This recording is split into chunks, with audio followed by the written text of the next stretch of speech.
Hey everyone, it's Kai, and today they are revealing some set 3 cards support for Magnolia and Seraph Snow, so that is quite exciting. But first there are some PRs that might be interesting. They are for Murakumo and Grand Blue. So this is the Murakumo one. The beginning of your ride phase, counterblast 1. Choose one of your units. Search your deck for up to 1 card of the same card name, call to the rearguard circle, and shuffle your deck. So this is a Vanguard circle effect. So you get to get a copy of itself just before you ride up, right? So pretty nice, free stuff. Second effect is act rearguard circle once per turn. Put 1 normal unit from your drop zone on the bottom of your deck. Choose one of your other units, and until the end of the turn, this unit's name becomes the same as the chosen unit, and this unit gains boost. It's pretty good, right? You can make your new Adai plays even better, right? You could, I don't know, maybe make it a Hugo, right? Pretty nice. The bad thing about this card is that it's not a stealth fiend, right? The stealth dragon. So for V support, it's just not very good, right? Still lacking a lot of stealth fiends. Yeah, unfortunate, right? Meanwhile, the Grand Blue card seems pretty nice, right? It seems pretty nice. So order on the rearguard circle, when this attacks, discard the top 2 cards of your deck, and until the end of turn, this unit gets power plus 5,000. So that's like a Ruin Shade, right? Get some free power, pretty good. The second effect is, when this unit is retired from rearguard circle by your card's ability, Soul Blast 1, and buying this unit, choose this card from your drop and call it to the rearguard circle. So that's pretty good support for like Night Rose, right? Because, you know, stuff dies when you play Night Rose, so you can call this guy out. And guess what? He can attack again. And then he can die again. And then as long as you have more copies of him, you can keep him calling. That is like a lot of multi-attacks when you think about it. That's like, they're hitting like, they could be hitting like 19 each at least, right? That's not bad. It's a lot of small pokes. So yeah, it seems all right. Actually seems all right, you know? Be interesting to see if it make it into some deck. So yeah. Pinot Noir, get out of here, man. Get out of here, bro. Night Rose number 1. Night Rose number 1. All right, moving on. We have a PR for Standard as well. So this one is for Dragon Empire. So rearguard circle, when this unit boosts a rearguard, your opponent has no units in the same column as this unit. This unit gets plus 5,000 until the end of battle. It's a very simple effect. It's only 7k as well. So numbers wise, it's not hitting much. It's hitting like a boosting a grade 2. Sorry, man. It's only 22. It's not great. It's not great. The other thing is like, I guess this is like Eugene support, right? I mean, this isn't gonna make it into any Eugene decks. But I guess it's Eugene support. It's very low value. It's so low value, right? If it's 8k, of course, it'd be better, but it's 7k, and if the power was like a 6k boost, it'd be better, but it just doesn't hit anything. Doesn't hit anything, all right? Bit of a disappointment. Bit of a disappointment, right? All right, so let's move on to some Magnolia support. Oh my god, this is it. Seraph Snow support. So Aurora Battle Princess Survey Vermilion. Auto rearguard circle once per turn. When your opponent's card is placed on the rearguard circle from your order zone, Soul Charge 1. So, alright, that's you know, Soul Charge 1, not a crazy skill. Generally you have a lot of soul when you're playing Seraph Snow, right? Because you're a big soul person. But more souls, not bad. I don't know what grade 2 you're replacing, to be honest. Because you have Rouge right now. You have Turquoise, right? So you've got 2 great slots already. What else are we gonna put in? Right? What else is this gonna make the cut? Is this gonna make the cut? I don't know. I assume we can get better cards later on as well. So yeah, getting a soul just doesn't seem very big value. Also, it's mandatory. The soul charge is actually mandatory, so if you've been triple driving too much, you might be heading to the bottom of your deck. But we did get a new card, and this card actually helps Prison quite a bit. It's Aurora Battle Princess Execute Lemon Nun. Lemon Nun, eh? Alright, so auto rearguard circle, when this unit attacks, Counterblast 1 and Soul Blast 3. Choose up to 3 of your opponent's rearguards and imprison them in your prison. And then if 3 or more of your opponent's cards are imprisoned in your prison till the end of the battle, this unit gets power 10,000. And if 5 or more are imprisoned, it gets critical +1. So that's actually pretty decent, you know? The biggest problem with Prison, right, or Seraph Snow is that it's lacking that push power. It's got a scary Vanguard calling, but the sides, they're like, they're all right, but This one, adding crit pressure, you can control the field, your triple drive getting a crit or something like that. Put it here, that's like another lethal attack they have to guard. Also, the extra power is pretty decent. It does require a lot of soul. It does require a lot of soul. So that's probably where that new card comes into play, where that kind of generates some soul. But I don't know, right? You still have to run that grade 2 slot, and you still need a way to get 5 prison. The 5 prison is going to be the hard part. Although this gets you 3, your opponent just not play any cards on the field, so you're just not going to get anything. So maybe you want to run the other lemon or lemon, right? Are they sisters? They both got yellow hair. So, but then that means that grade 2 slot is filled. So it's a bit like, I don't know.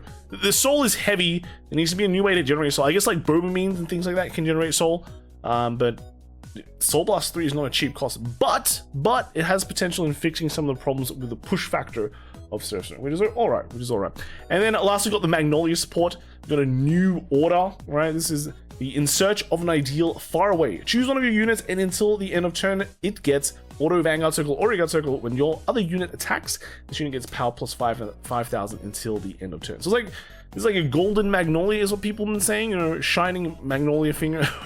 Yeah, it's shiny variants. The effect though, I don't know. I think it's like pretty average. It's not very crazy. Funnily enough, you can play this in other decks. You don't have to actually play this in Magnolia, so it's not exactly just Magnolia Support. But I don't like cards that neg you and the only gain you get is power. Like, it's cool, right? If you're going for a push turn, you put this on like something like Junicera, and you're like, oh, my other cards attack, and this gets a huge amount of power that can pass on to something else.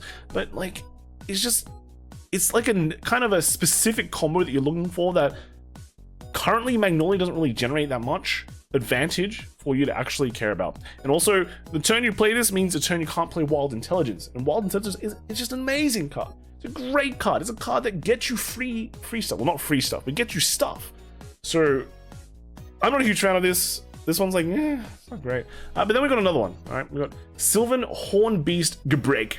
Right, so this card is auto on the Regard Circle. When your other unit in the same column as this unit attacks, costs Soul Blast 1, and this unit gets power plus 10,000 until the end of turn.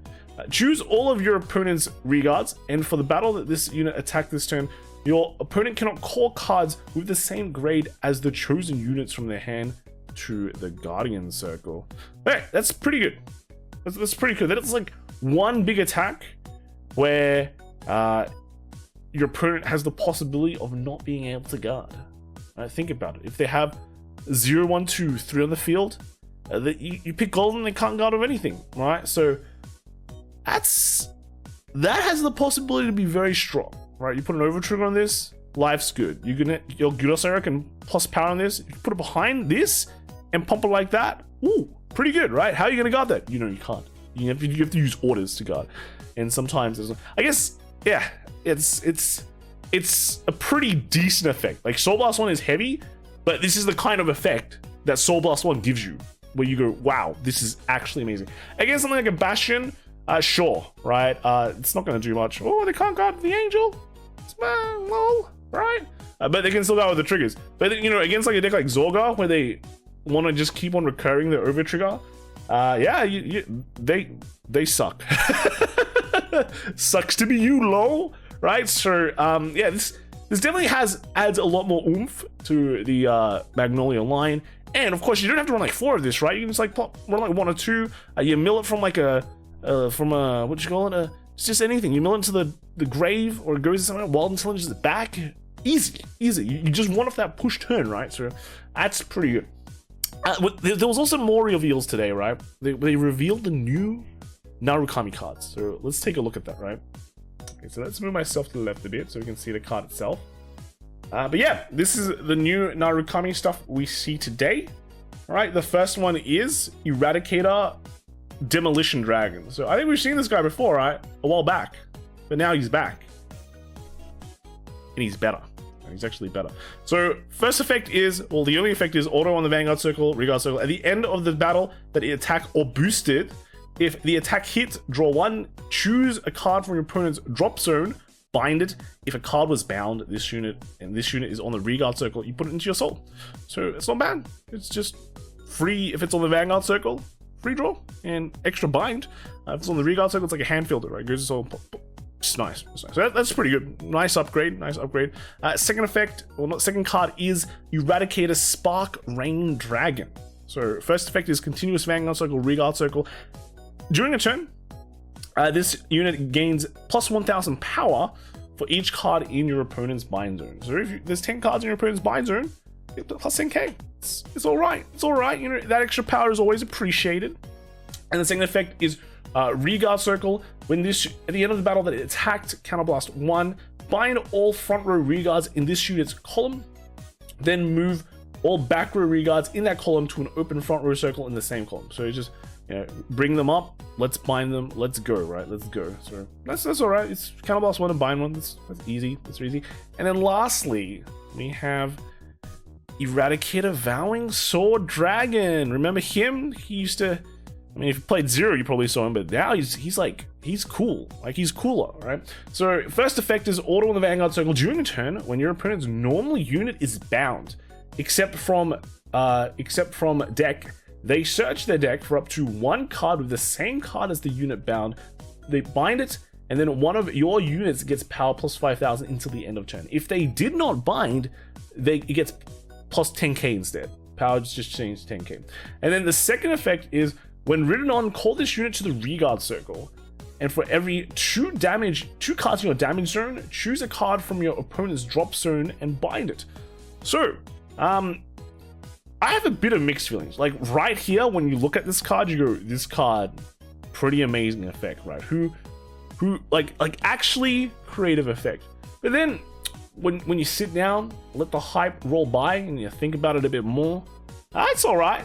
It's kind of all right, you know. You'd get a bind off, like, right? It's how do I put this, right?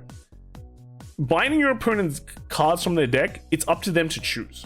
And you know, if they just don't want to bind stuff, sweet, you get 10k, right?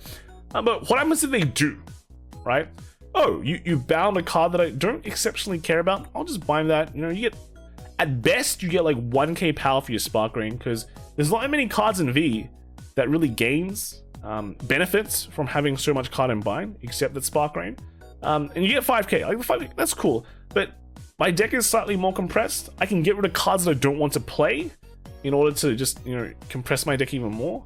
So in terms of that, it might not be as beneficial to you as you might think. Of course, a lot of people might just go, I don't want to lose important cards to my deck, and so here's a 10k. And you go, okay, so I'm just going to keep on binding. You just keep on getting 10k and you're going to lose, right? So that can happen. But overall, I think it's like a decent card. I just don't think it's as amazing as a lot of people are thinking it to be. Of course, if you break right something like a Dragonic Descendant over this, then you can bind a lot of cards. You can bind a lot of cards. You can probably put the power on like your Descendant and actually swing for a good number. And yeah, there's some potential to be had there. But like, you know, if you think about it, Descendant on this isn't as threatening as like Descendant on Gauntlet Buster. It's getting a bunch of crits and hitting for lethal. But you know, the binding, I mean, against certain decks, I guess it'd be pretty crazy, right? You bind like Grand Blue, the Ghost, the Skull Dragons feel sad. But yeah, I don't know. I don't think it's that crazy, but it's definitely like one of the decent bits of support that we've seen. And maybe Eradicators can be more playable now versus just like normal Narukami. I mean, you have to stack it up, right? Do I still run Vanquisher or I still run Narukami? At least this kind of evens the scale a bit. And you know, Eradicator plays would be the meme play that won their one play local or something like that, right? So yeah, I think it's okay. I think it's okay, but not as crazy as people are throwing it out to be. And we'll just have to see. All right. So let me know what you guys think in the comments below. Is Narukami cool? I think it's cool. It's got a great design sense around it. But in terms of power level, I'm not sure if it's as like, you know, explosive as people are gonna put it to be. But then the other cards that we've seen, I like the new Store K card's pretty cool. And yeah, that's about it. So let me know what you guys think. I'll see you guys in the next video. All right. Bye.